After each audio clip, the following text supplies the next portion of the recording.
Hello મિત્રો, કેમ છો? મજામાં? મારા નવા બ્લોગમાં તમારું બધાને સ્વાગત કરું છું. હું આમ જોઉં તમે કે મમ્મી આજે છે ને, આજે અમારે બપોરે નામ છે. મમ્મી છે ને થાકી ગયા છે, હા થાકીને ત્યાં થઈ ગયા છે આજે. તો જો અમારે આજ ખરાબ બપોરે 3 તો વાગશે જ તે. મારે નામ પૈતા છે જો મિત્રો. અત્યારે છે ને અત્યાર સુધી મશીન ચાલુ હતું. અત્યારે જોવા આખું સાફ કરવું પડે એવું મશીન થઈ ગયું છે મારે. તો મિત્રો જુઓ અત્યારે અહીંયા તડકો આવી ગયો છે અને અમારે આ છે સુવાનો ટાઈમ, પણ આજે અમારે નાંગ હતા એટલે અમારે સુવાનું નથી. મમ્મીને જો પરસેવો બહુ વળી ગયો, રેપ જેપ થઈ ગયા છે કે રોજ હુવા મળે, આજ નથી મળ્યું. તોય ત્યાં નામ પૂરા થઈ જાય ને એટલે વાળવાય નથી રહેવાનું, ડાયરેક્ટ ઉજવાનું છે. કેવું મમ્મી? ડાયરેક્ટ હુઈ જાવ, વાળવું નથી, ભલે કચરો હોય. કેમ કે અહીંથી તાપ બહુ આવે છો, અહીંયા બહુ આવે એટલે અહીંયા તો રહેવાય એવું નથી. અહીંયા પંખોય નથી. તો ઉનાળામાં તો તોય ગરમી થાય, પંખો હોય તોય થાય, ન હોય તોય થાય, ગરમી તો થાય. તો મિત્રો તો અત્યારે છે ને સ્ટોક કરી નાખ્યો છે. હવે આપણે છે ને નંગને થાપ મારવાની છે મિત્રો. મમ્મી જો હું કેવું છે તમારે કઈ ગરમી વિશે કઈ કેવું છે? ગરમી વિશે કઈ નથી. ઉનાળામાં ગરમી ન પડે તો કઈ પડે, ગરમીમાં તો ગાંડા જેવા થઈ જાય. ગાંડા જેવા થઈ જાય, સાચી વાત છે. કેમ કે મમ્મીને આખા મોઢે પરસેવો વળી ગયો છે, જો ચમકે છે મમ્મી. કઈ વાંધો નહીં, થોડોક બપોરે આરામ મળી જાય ને તો વધારે સારું. કેમ કે અમને મળી જતો તો આરામ, આજે નથી મળ્યો એટલે અમારે છે ને થોડુંક કાઠું પડે છે. પણ હવે છે ને નાંગ પતે ને એટલી જ વાર છે. જો કોઈના નાંગ ન આવે ને ઉઈ જવાનું થાય આવે છે, તો હવે નથી કરતા. થોડી વાર ઉઈ જવાનું થાય છે. 6 વાગે ચાલીને જ કરે. સારું હાલો, તો આપણે છે ને નામ થોડાક પતાવી ઉઈ જવાનું થાય છે. જો મિત્રો અમે છે ને દર્શન કરવા આવી ગયા છે ખરા તડકાના. ખોડિયારમાંનું મંદિર છે. જો કેમ છો મિત્ર? જો આ નીચે છે મંદિર, ઠેઠ માતાજી નીચે બેઠા છે.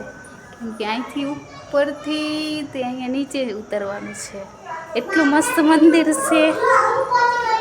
અહીં એટલું ઠંડુ ઠંડુ વાતાવરણ છે. અને અહીંયા જો મિત્રો કેવું છે, જો માતાજી નીચે છે માતાજી. કેમ કે અહીંયા એટલું મસ્ત ઠંડુ ઠંડુ વાતાવરણ. કેટલું ઠંડુ સ્કાજી કિસાબે. હા, ભોયરામાં મંદિર છે. થોડી સુગંધ કેવી હોય, ભીની ભીની. વાહ વાળા છે રે.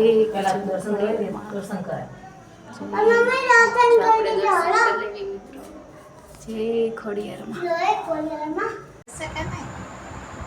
શું વધે છે? સબસ્ક્રાઈબ વધે છે. તમે કહો તો, તમે કયો મિત્રોને કે લાઈક શેર સબસ્ક્રાઈબ કરી દેજો. ગરમી થાય છે ને, જો મમ્મી આજે છે ને મિત્રો 12 વાગે છે ને તોય જાગે છે. એનું કારણ એવું છે કે ગરમી બહુ છે ને એટલે. સુરત તને ગરમી છે, બહુ ગરમી છે. કેમ પપ્પા જો મિત્રો, આ પપ્પા છે ને આજે વયા ગયા છે બાર હુવા વયા ગયા છે, કોમન પ્લોટમાં વયા ગયા છે. તો આજે તો છે ને જાગવી ન જાગવી એવું બધું છે. આજે જાગવું પડશે. કેમ કે આજે તો આપણે બપોરે સૂઈ તો ગયા હતા, પણ મમ્મી પણ હજુ જાગે છે. એનું કારણ છે બહુ ગરમી લાગે છે. મમ્મી નાઈને આવ્યા તોય ગરમી લાગે, થોડીક વાર સારું લાગે.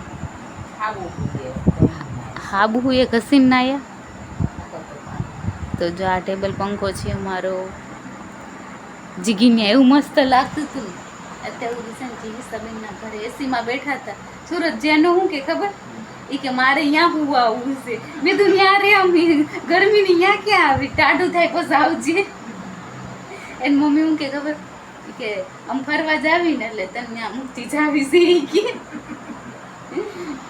કે ના હું તો ફરવા આવીશ મમ્મી. કે ફરવા આવું છે, આવું જ તું એને કાં તમે રોકાવ. કે મેં તો હું પછી એક દી બપોરે આવીશ. જીગીને રોજ મેસેજ આવે જીગી સાહેબને, એ કે આવી. મિત્રો આવું છે. જો મારી બેન પણ એવી છે, રોજ મેસેજ કરે કે તું એસીમાં લઈ આવી, એસીમાં લઈ આવી. અને આપણે છે ને વારા ઘડીએ નંગ આવતા હોય એટલે આપણે ન જાણીએ. ચલો મમ્મી સૂઈ જાઓ. Good night. Good night mummy કે ગુડ નાઇટ થઈ હોય તો પણ હુઈ પડ્યો. ચલો મિત્રો. હેલો મિત્રો, તો છે ને આપણે આ બ્લોગ અહીંયા પૂરો કરવાનો ટાઈમ થઈ ગયો છે. તો છે ને અમારે છે ને બ્લોગ છે ને હાવ છોટું સો વિડીયો બન્યો છે. તો છે ને અત્યારે બહુ ગરમી પડે છે અમારે. તો છે ને અહીંયા રહી ન થકાતું ઘરમાં, એટલી ગરમી છે. તો અત્યારે છે ને 5 મિનિટનો વિડીયો બને છે. તો તમે જોવાનું ભૂલતા નહીં. લાઈક કરજો, શેર કરજો, સબસ્ક્રાઈબ કરી દેજો. Good night.